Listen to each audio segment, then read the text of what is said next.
Good morning and good afternoon, everyone. It's Gerard O'Donovan here, CEO of Noble Manhattan.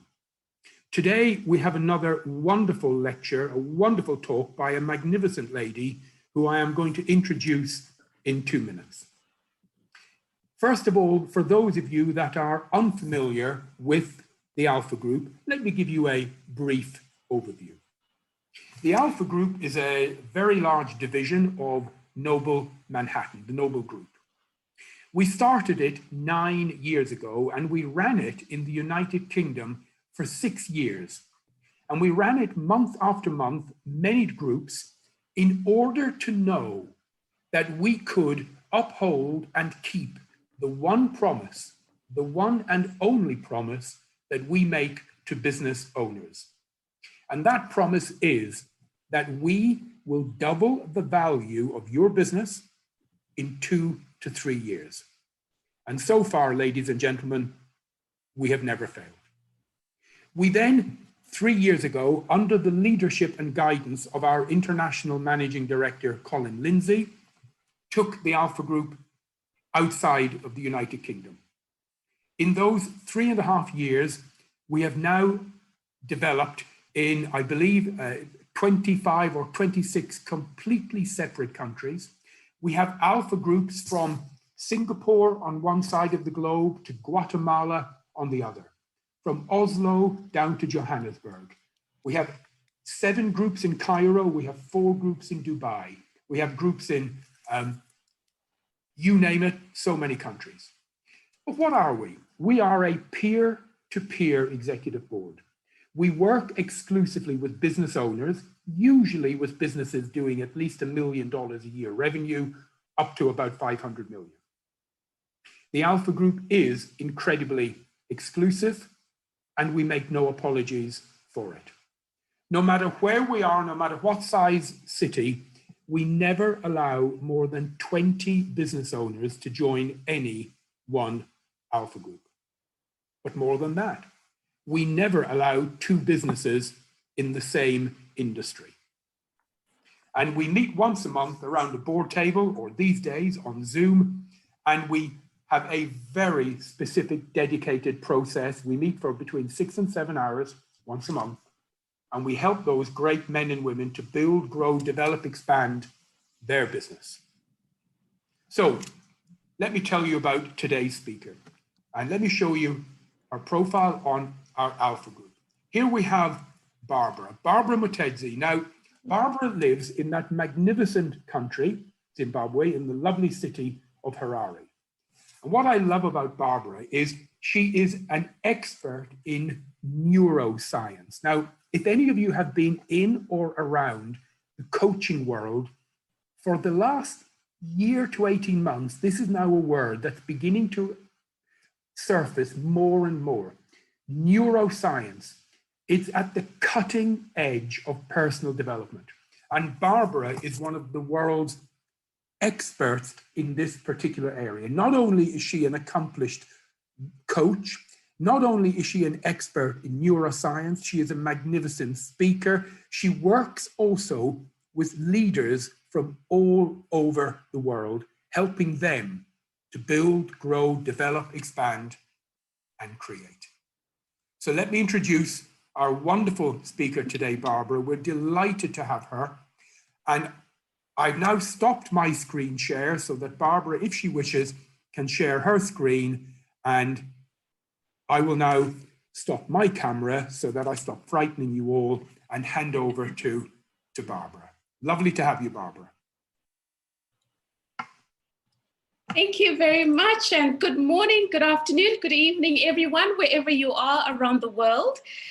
So my name is Barbara, as Gerard has shared, and what I will do is I will talk about my history as I go along through the slides so that I can explain what my work and my education and my experience sort of spills over into my coaching process. And with that, I feel there's more depth and there's more information on how the way that I coach and work with business leaders helps us to sharpen and harness the power that we have literally within our minds and brains for higher performance.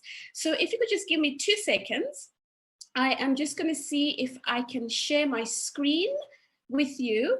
And if you can just comment in the comment section, and maybe Gerard or Colin, you can tell me if you can all see my screen when I start.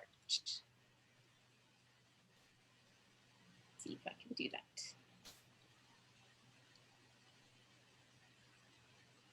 Yes, indeed. We can see that, Barbara.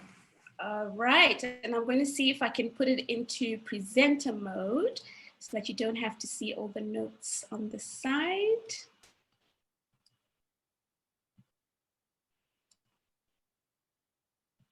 Great. No, we can actually see the notes. You see the notes? Okay, let me see what I can That's do. perfect. If you could just bear with me. So present view, and we're going to do that. How is that? That is absolutely perfect, Barbara. Awesome, great. So today we're speaking about conscious leadership. Again, my name is Barbara Mutedzi. I run a boutique coaching practice, which I call Design Your Life Foundation. So you can actually see me on the website called designyourlifefoundation.com. What we're going to do today is I like to work with what is called the OPA system when we do the introduction, and I'll explain that after this slide. And my presentation is divided into 5 parts. We're going to talk about conscious leadership, what it is. We're going to talk about you, the business leader, and then disrupting businesses as a conscious leader. We're going to be enhancing your worldview or showing you how and which worldviews I use when I'm doing coaching. And then obviously just harnessing and just making sure that we do understand that leadership starts with us. And I love this picture that I've put on there, because whatever you think and do in life, your brain literally latches onto those thoughts and releases chemicals and hormones that then affect your behavior. So we're going to move forward with positive thoughts today. So with the OPA system, and I invite you to use this when you go for any meeting, any presentation, anything, because it makes things very clear right from the beginning on what outcome you're expecting, what the purpose of the meeting or presentation is, and the action steps. So for this presentation, the outcome I'm hoping you would get is to see how conscious leadership can actually help businesses. And our purpose, it's a call for higher level leadership and how we can start to rehumanize our homes, our businesses, our communities, and nations. Because if you actually look at it, all the challenges we're having worldwide, it's really because we've removed the human element too far. We've stopped seeing each other as connected beings, and we'll explain that as we go along. And then the action, or the call to action, is this is an opportunity for all of us to reassess our purpose, the reason why we exist, and what we are about. So let's begin. We are going to talk about conscious leadership, which is the first part. Now, with conscious leadership, the way that I describe it is it's about being so self-aware that it becomes second nature to create conducive environments for all the people we lead, all the people we serve, and all the people we look after, so that they can step into their own purpose. And then when we do that, we allow each person to grow and contribute at even higher levels than each of us are at the moment. Now, when others leave their purpose by virtue of us living our own purpose, we all grow together. I just think that's brilliant, because somewhere along the lines, we've stopped relating to each other. So when our people thrive, whether in our homes, our communities, our businesses, our nation, everyone thrives, right? And when we look at it at business level, this is what business is about. We are all in service to each other. We are being of service to the other as they are being of service to us. Let's break it down a little bit more as we go on. So if we're to look at it from a capitalist perspective, businesses are built to make money, right? Where does the money come from? It comes from our customers and our clients. And who handles our customers? It's us. Let's take it a bit further. Let's look at it from a human-centric perspective. We are here to provide a service and products to our customers, right? Why? And there are different reasons that we can come up with, and you can answer this for yourself as well. So others might say, because there's money in it, because there's a need that we can fulfill, because we love what we do and we're good at it, right? Or we need money for our families. Whatever your reason is, that's your human-centric perspective. Let's take it even further at a spiritual perspective. So when I talk about spiritual, I'm not talking about religion. whatever you call your higher power, whether it's God, whether you're a Buddhist, whether you are Muslim, it encompasses all of that, right? So I do believe that we are spiritual beings who are living a human life. So at spiritual level, we are all connected. At human level, we get to express our wonderful diversity in different ways. So now, as connected spiritual beings, the way we treat other people is actually the way we internally treat ourselves, because we're inherently connected. So at human level, we may not be able to see or understand this, but that's where conscious leadership comes in, right? To start to walk that journey. So how do we become a conscious leader? We have to take a deep dive into who we are. So I'm not talking here about your role, as a business owner, as a leader, as a father, as a mother, a parent, a sibling, but who are you really when you really think about it, right? Who are you? Because when you know yourself so well, beyond these social, cultural descriptions, it is so much easier for you to contribute from a higher level. It becomes easier for you to curate ways that you can perform better at individual and business level. You'll be able to provide better service if you're in business to your clients. They'll come back, they refer, they buy more. And obviously at personal level, your relationships are also, stronger. So let's talk about this more from a business space. Where do you begin? So I like the term leadership in action, because one of the things I found, especially when I've been going into businesses and also just seeing what sort of trainings are there, it's more theoretical than being in action. And I'll explain this. There's a big wave at the moment around emotional intelligence. And I'll break that down in terms of saying that emotional intelligence is not so important, but emotional agility is. And we'll talk about it as we go on. So the first part I would like to begin when it comes to business is your strategy. So I do subscribe to 5 elements of any strategy, right? So the first one is purpose. Why does your business exist? Why are you here? You can even take that at personal level in your life. What is your purpose as an individual, right? Your vision, your long-term goals in the next 2, 5, 10 years, whether in business or as a personal leader. Your mission is then breaking down those long-term goals into activities that you can do over a year, over a quarter, over a month, or over a week, or over a day. And then your values is how do you conduct those activities? So I won't focus so much on those 4 because I know we're all business owners and business leaders on this call. And I'm sure that you have gone through all of this for you to be able to run sustainable and strong businesses. What I do want to concentrate on is the implementation plan. And the reason why I want to concentrate on the implementation plan is because I find that a lot of people, businesses, go out of town, have these elaborate strategy sessions, they come back with a beautiful document, and then they shelve it and nothing happens to it. And one of the reasons is because they don't have a plan they can actually start using as they move forward. They don't actually action their purpose or the vision or the mission or the values that they have spent money developing. So let's focus on the implementation plan today. So what your implementation plan really does, so we talked about your purpose, we talked about your vision, the mission being breaking down your long-term goals into small bits of chunks, or over a year, over a quarter, over a month, over a week, over a day. So when you break it down that way, automatically you've got timelines of what you need to do. And then what you need to do after that is align your activities with available resources. Because one of the things I also see is, yes, we have this elaborate plan, but actually we don't have the resources to actually start on that plan.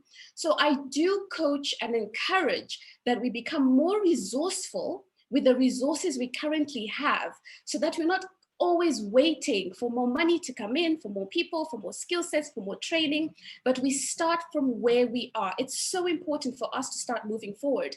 And then all the other resources, of course, yes, we keep looking for them and attracting them in whichever way that we can as a business. So your resources, it's anything from people, skill sets, finances, processes, systems, assets, and things like that. One of the things that I do share with my clients is to use perhaps what is called a project management tool. what a project management tool does is it makes it easier for you to run a team. So you take your mission activities that are broken down again yearly, quarterly, monthly, weekly, daily against your timelines.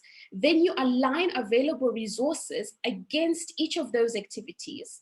Now, when you do that, what you've got is a document that you can actually hand over to another person to manage, right? And you can use that same document to monitor and evaluate, track your progress, productivity, and output and outcome on the go. So your business is literally taken care of. So I can't overemphasize on having an implementation plan, because the other bonus about having an implementation plan is it encourages intrapreneurship. So the definition I got offline on entrepreneurs is they're self-motivated, proactive, and action-oriented people who take the initiative to pursue an innovative product or service. They act as entrepreneurs within the business. How does this work? Now, when you look at the implementation plan, remember it's got activities, it's got the resources, it's got the timeline. That means that everyone in the business or in your team knows exactly what they need to do. And everyone is in agreement, because before we even start, everyone has had the conversation around the implementation plan. Everyone knows and has the resources that are available. We're not waiting for other resources to come. Everyone knows what they need for them to move forward. So there's clarity and transparency on the go. I just think that's brilliant. So obviously, when there's clarity and transparency in any environment, right, whether it's personal relationships, business relationships, anything, there's trust, because everyone is involved. And there are fewer challenges when it comes to accountability, contribution, and diversity, because everyone is included and everyone is going toward the same North Star. So if you start looking at it that way, as the foundation, your strategy and implementation plan as the foundation for your business, already with this, you're being inclusive, right? You have already started the journey of conscious leadership, because conscious leadership is really about being so self-aware of yourself and the needs of your business that you bring other people along with you. So obviously, yes, in terms of hiring and promotion and retention strategies and stages, there's more that you need to do in terms of inclusive and diverse leadership. But with the people that you have in your team right now, it becomes easier, because it opens the door to say, this is where we are going. What do you think? What resources do we have? What do we need? When can we start? So it makes the conversation easier.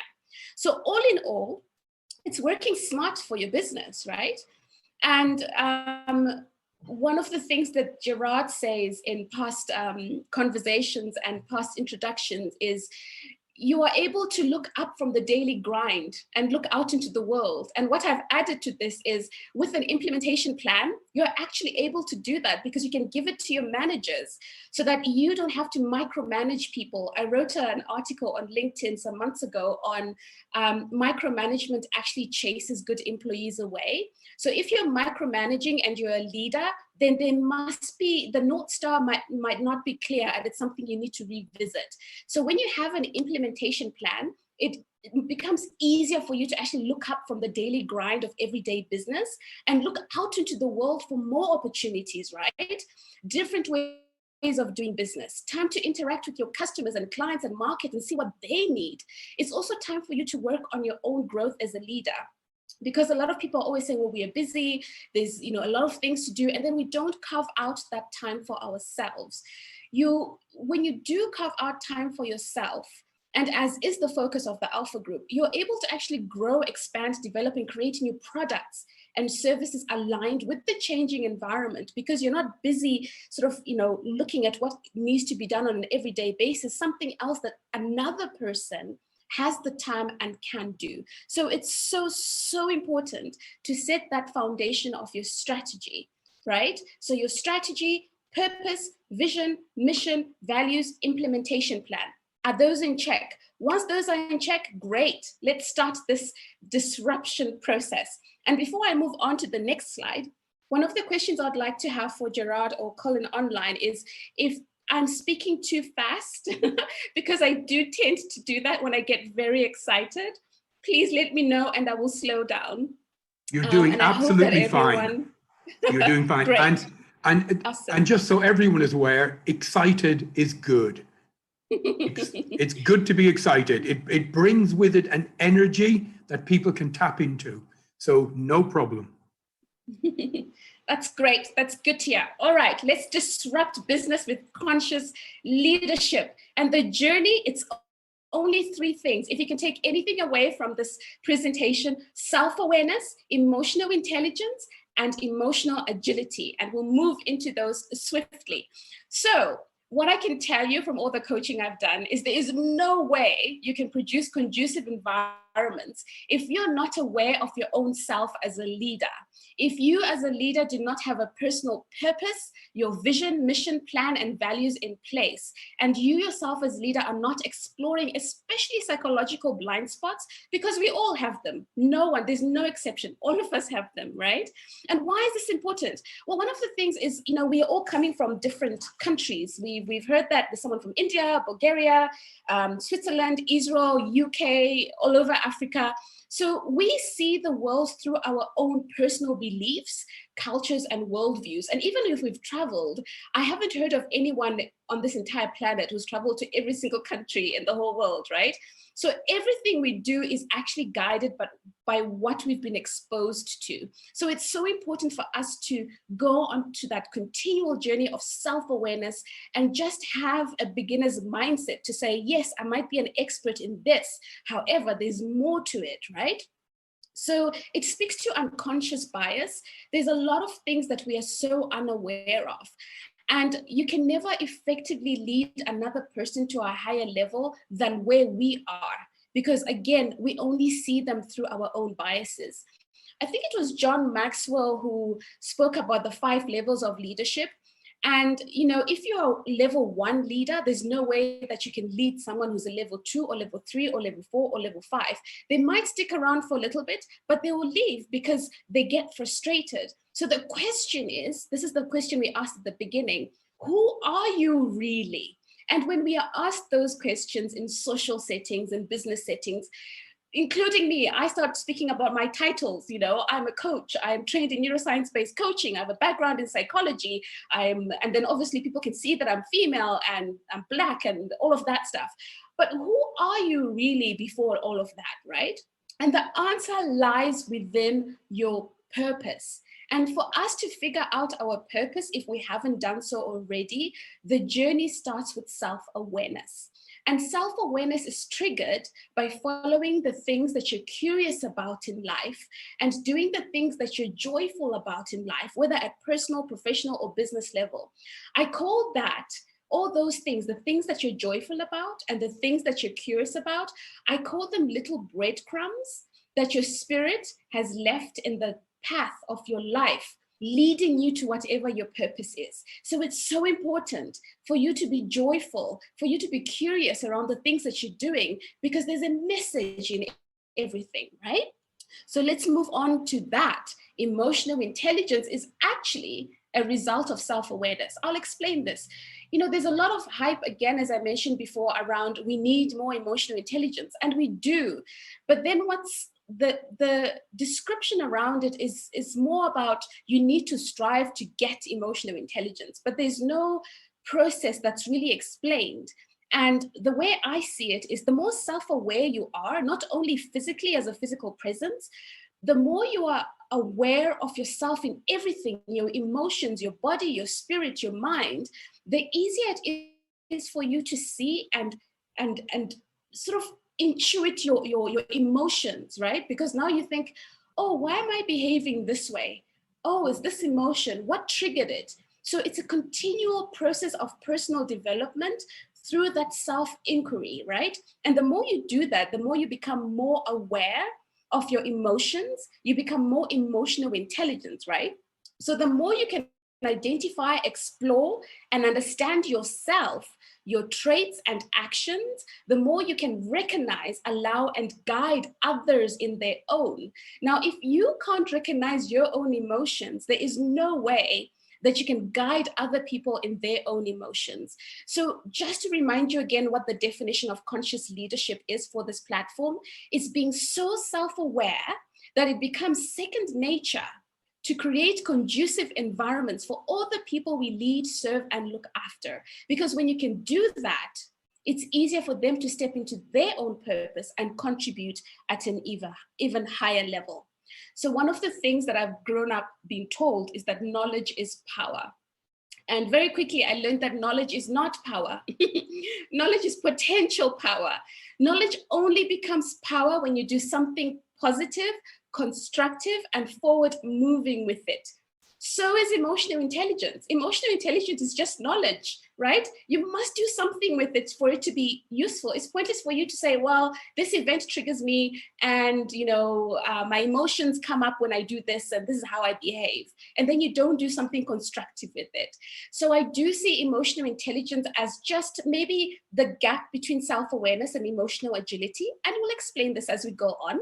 So what do we do with this emotional intelligence, right? How do we make it useful in all the areas of our lives? So again, it's about being self-aware of all the elements of ourselves, not just our physique, not just our outside appearance, but our mind, our body, our spirit. And you can think of these like a stool with 3 legs. If you're trying to build an empire or build a business or build a family, whatever it is, if you're only concentrating on one leg of the stool and then you want to build on that, that's going to be shaky, isn't it?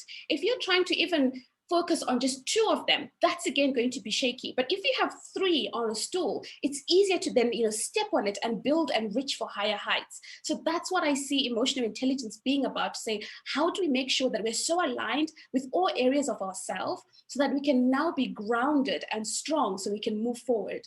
Now, as we grow in the process, what happens is that automatically, because we are going through and recognizing and labeling and working with our own emotions, it becomes easier to then recognize other people's emotions, right? Which allows you as the leader to provide a safe and conducive environment for others to fully express themselves. Because if people are afraid to express themselves around you or the environment that you create as a leader in the home, in the community, in our nations, in the business, then they're not going to fully express themselves. They're not going to contribute at a higher level. They're not going to give positively fully to the business or whatever platform that you give them. And that's not sustainable, right? So when you are able to manage the emotions that come along with leading other human beings, that's where your superpower is, right? That is emotional intelligence in action. So emotional agility is emotional intelligence in action. So if emotional agility comes from practicing emotional intelligence, and emotional intelligence comes from continued self-awareness, what do I need to become more self-aware? Let's delve into that. And what I'll do moving forward is I'm going to share with you what I use in my coaching processes. So one of the things I do is I work at making sure that I include as many worldviews as possible in the coaching process, just expose my clients to different ways of leadership. And I always start with you. And one of the 3 things I work on because of my background is psychology, anthropology, and neuroscience. And we'll go into that as we move forward. So if we're starting from where you physically are, one of the things I use is Maslow's hierarchy of needs. And I don't know if you guys have come across this. And basically what I ask with this diagram, it's a good conversation starter around coaching. Where are you on these? Are your basic needs, your psychological needs, your self-fulfillment needs, are they attended to, right? What does this mean for you for them to be attended to or not to be attended to? How does this influence your day-to-day decisions? Because wherever you are on this Maslow's hierarchy of needs, that's what actually drives a lot of people. We are striving and driving because we need to get our physiological or safety needs covered. We need to feel belonging either at home or in the office or in the nation. Our self-esteem as well, right? Because a lot of people have a lot of lack of confidence and lack of self-esteem because of all the challenges they've been exposed to growing up. And obviously, we need to be able to achieve our full potential, including creative activities that we can use in the home to build families, in our businesses to make them more innovative, in our nation so we can come together and all of that, right? And then after we've done that, for you as the leader, is we then go back and say, okay, so for those you are leading, Where are they on this Maslow's hierarchy of needs? Because that's what drives them. Because as a leader, if you're intelligent, then the thing is, okay, how can I offer opportunities for my people to climb up this hierarchy so that we all become self-fulfilled, so we can contribute even more, right? So those conversations are very, very pertinent. That's understanding and creating an environment where everyone feels included. That's the self, belongingness and love needs. Now, these questions moving forward. So, with Maslow, before he died, he came across, or he didn't come across, he did talk about self-transcendence, which is an extra triangle on top of the self-actualization. So the next slide speaks to this. So after self-actualization, and the reason why this is not so much in on the media, or it's not so much spoken about in circles, it's because there's not too much information around self-transcendence. It's building up now because there wasn't enough time for Maslow to actually go deep into it, because then unfortunately he passed on. But what I do believe in leadership is it's pertinent for leaders to be at the self-transcendence level, because at that level, you are actually connecting to something beyond yourself. It stops being about you, because your physiological, your safety, your belongingness and love, your esteem, your self-actualization, all of that is really, when you really look at it, it's really about you as the individual. So now that you've created systems and processes to make sure that those needs have been covered, now it's time for us to actually look at other people around us.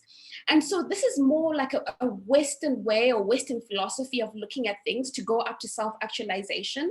And I see self-transcendence as the baseline for all leaders, because what it does, it then takes in the Eastern and African philosophies of leadership, right? So Eastern, for example, we speak a lot and we dissect the Tao Te Ching, which talks about the way of integrity. How do we make sure that we're all included in our conversations and we all move forward together toward a common purpose? And then Ubuntu in Africa, it's I am because of you. Again, it speaks of connectedness. So the Eastern and African philosophies, I find that they do speak more to self-transcendence. Yes, they speak to all these other levels, but I do feel that their focus is on that self-transcendence, because it's more, it's beyond me. It's now we're speaking to the spiritual level because we're all interconnected, right? So here's another one. So I know the writing is very tiny here. I'm not expecting you to read on it, but one of the places I want you to look at is that middle line, that middle pink line. And the first thing at there, it says, let go of perfection. So once you've now looked at all your needs and go up to self-actualization as a leader, the questions are, what is bringing you back? What is stopping you? What is slowing you down? And half the time you find, well, we're worried about other people's opinions. What do people think I will do? We are trying to be perfect all the time. We're living in a space of uncertainty. So we freeze and then we don't do anything. We wait, for someone to shine a light. And we're not willing to actually step into the plate of progress and do something about it. So when we talk about consciousness, one of the things I do to sort of dissect all those beliefs that we have, whether they're good or bad, by also looking at leaders around you that you know. So for me, your Nelson Mandela, your Mother Teresa, Abraham Lincoln, Mahatma Gandhi, monks in Tibet, we start to see that all these people are very clear on their purpose, right? And they're very transparent about it. And then once it's out there, it becomes easier to follow through it. And so this is one of the inverted triangles that we actually start moving toward. We move toward vulnerability, and that's just about being openness as a person, being true to yourself first. I find that it's actually more difficult to be vulnerable with your own self because you know more of yourself than anyone else. You stop being judgmental because now you actually appreciate who you are, and you start driving yourself from a non-ego space. Whereas with the self-actualization, it's mostly ego when I look at it. And there's more attachment to things and not so much stepping out of that and saying, I am much bigger than this, right? And we go on and on with some of the templates that I use. So if you're familiar with chakras, for example, this is one of the things and tools that I also use in our coaching process. So obviously with my programs, there are levels. There's conscious leadership 1 and then level 2 as well. And the more deeper we go in, the more tools we use so you can get in touch with who you are. So chakra levels is talking about, are you self-expressionary? Are you expressing yourself in a way that people can understand and hear? It stops being about you. So let me give you an example. So probably in the last year, perhaps, I was working a lot on my throat chakra. And one of the reasons was I always felt I needed to say a lot, but always cowered away, and I didn't know why. And there was a lot of energy stuck around my throat chakra, and I had to sort of figure out, okay, what is going on with me? Like, I know that I'm self-actualized. I know that I know about self-transcendence. I know all of this, and I want to share so much what is going on. And it's because when I look back at my history, there's so many challenges that I've gone through that have stopped me truly expressing myself. And actually, one of the things I did in my early 20s to late 20s is I wrote a book called Am I Insane, Black or Just a Woman? And basically what it does is there are lots of things that happen in life where you think, surely other people are seeing this. Like, there's something going on here. What's going on? But I did not have the confidence or the self-esteem to actually speak out and say, no, this is not right, or why are you doing this? Or this is great, tell me more, and all of that. And so I had so much in me, but for some reason, nothing was coming out. So writing for me really helps to write things down, because now once I write things down, it's easier for me to then start seeing where my energy is and where the block is. And the way that I figured out is each time something upsets me, or I have so much passion and I want to give, but something blocks me, I feel like I literally have a lump in my throat. So there are different ways that you can assess the energy in your body, so you can start breathing into it, right? And bringing more positive energy with that. So the other thing I do a lot is meditation. That's my spiritual practice. And just breathing through everything that I go through. And I share that with my clients as well. How can we breathe so that we can elevate our consciousness, so we can be in touch with our bodies? And when we're in touch with our bodies, we can be in touch with our environment and become conscious to everything that we're doing. So the benefits of using all these different worldviews is really, it allows us this deep inner work, which reveals our own unconscious biases, how we really see the world, how we really experience it. It allows us to have a beginner's mindset. Remember when we were young, we always asked the question, why mama, why papa, why are things happening?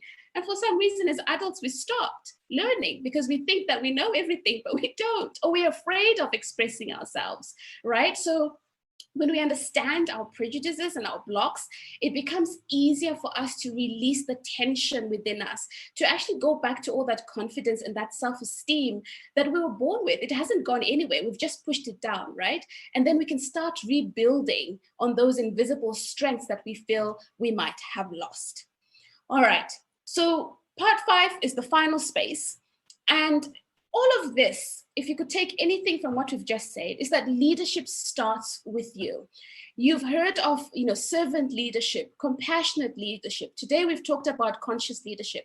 Everything starts with how you know yourself, how self-aware you are, and how you use your increased emotional intelligence in practice so you can become agile in the different environments, right? Because you can never lead others beyond who you truly are. So I'm going to speak a little bit about neuroscience and neuroplasticity. And neuroscience literally is harnessing your brain and your mind for higher performance. Because if you think about it, whatever you think, whatever you fill your mind with, your brain is like a computer. It literally takes whatever your thoughts are and produces chemicals and hormones that affect your behavior. So for example, if you're feeling great that day and you think, okay, I'm in my best dress, I'm in my best suit, everything is going well, your brain takes that, releases your good feel hormones, and actually the way you step out into the world is positive, your chest is back, your back is strong and you're straight and you're walking forward towards your goals fast and with confidence. And that's what it is. Whereas if you think negatively, again, your brain takes that on, it releases cortisol, which is your fear hormone, and then you cower away from opportunities. You wait for the world to show you where your life should be, as opposed to becoming the light in the tunnel of the life that you have chosen, right? As opposed to waiting for the light at the end of the tunnel. You have to create that tunnel for yourself, right? Because of what you think of yourself, because that will literally become who you are. So that's what neuroplasticity is, neuroscience. And when we talk about neuroplasticity, it just means that your brain is plastic. So again, whatever you think, your brain produces what the hormones that affect that behavior, and you start acting in that way. So that term that says you can't teach an old dog new tricks, you can. It might take longer, but you can, right? So without a vision, our people will perish. So where do we begin? I created what is called the Mutedzi 3D protocol. Mutedzi is my last name. And 3D, define, design, display. So define, what is your purpose as an individual? What is your purpose for your business? The vision, the mission, the values, we talked about this, right? The design part, let's create a roadmap using that implementation plan that we can start using today with the resources we currently have. And then the display is, okay, let me take my diary and journal everything.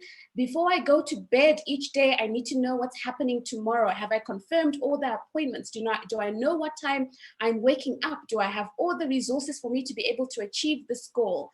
That falls into your time management, your planning, and your goal setting. And then you repeat and you continue doing the deep inner work, right? So it's a continual process, because as soon as you get to one level, there's always another level. So just to give you examples of some of the deep inner work that we do. So some of these shadow work, we sit down with your inner child. We ask questions like, what triggers you? Like, why, when? Because there's a message in everything. We talk about projections. We do a lot of dream work. What do you like or don't like about yourself? Where did that come from? How are you feeling about world events? Because that's triggered something, right? Why and what does that really mean to you? What strengths are you sitting on and not rekindling and need to rekindle, and so on. So there's a lot of work that we do, and it's all about you. Higher level conscious leadership really does start with you, because you can never lead others beyond where you are. And if you really think about it, as we end this presentation, the more you embrace who you are, the more you can use all this to become a higher level leader. I have spoken and coached people in Africa who wants to do something called blitz scaling, which is really growing fast and intelligently despite outside influences. It doesn't matter whether there's COVID. It doesn't matter whether there's economic challenges. One of the gentlemen that I've been coaching is from Zimbabwe. And as you know, Zimbabwe has been going through a lot of challenges in the past decade or so. And so we've started now building businesses across Africa by understanding what triggers him and why, and the reasons behind that. Shadow work, sitting down with the inner child, right? Staying focused and committed in all areas of our lives.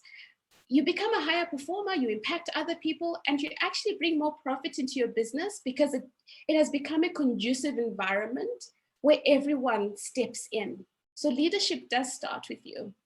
And I look forward to all your questions and comments, and I do hope that this has been really helpful for you moving forward. I'm so excited to be a coach and so privileged.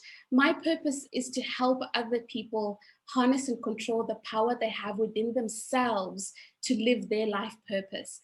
And where they don't have a life purpose or a business purpose, my purpose is to help them figure it out. Thank you so much for that. That was awesome. My goodness, Barbara, what a performance, what a talk. Everyone, please, if you have any questions, put them into the chat and we will relay them to Barbara. But while you're doing that, I just have to say, wouldn't we all love to have Barbara as our personal coach, as our mentor? My goodness, she would hold us to account, and she would be able to help us to just understand and grow in so many directions. Look, I don't know if you can see my camera. I've made full pages of notes here from the OPA, which I thought was just a wonderful, simple, yet very effective model. The fact that we're all connected, I love that. Then when Barbara talked about our purpose and how to use goals to implement those, I thought that was excellent. She made a point that struck home with me so deeply about everything starts with our own self-awareness. And she just couldn't be so right, couldn't be so right. What a wonderful message. Knowledge, and I loved the bit she said, knowledge is not power. Knowledge is only power if you put it into force and you do something with it. So well done. And then when she showed us the book, I just made a quick note here, and I want to share this with all of you. This is about leadership. Leaders are two things, well, more than two, but leaders are readers and leaders are writers. And it's very important as a leader, and this is to all of you here today, to think on paper. Put your thoughts on paper. Don't try and keep it all in your mind. So leaders are readers, leaders are writers. So well done, well done. So let's see. Olga has written such a wonderful testimonial.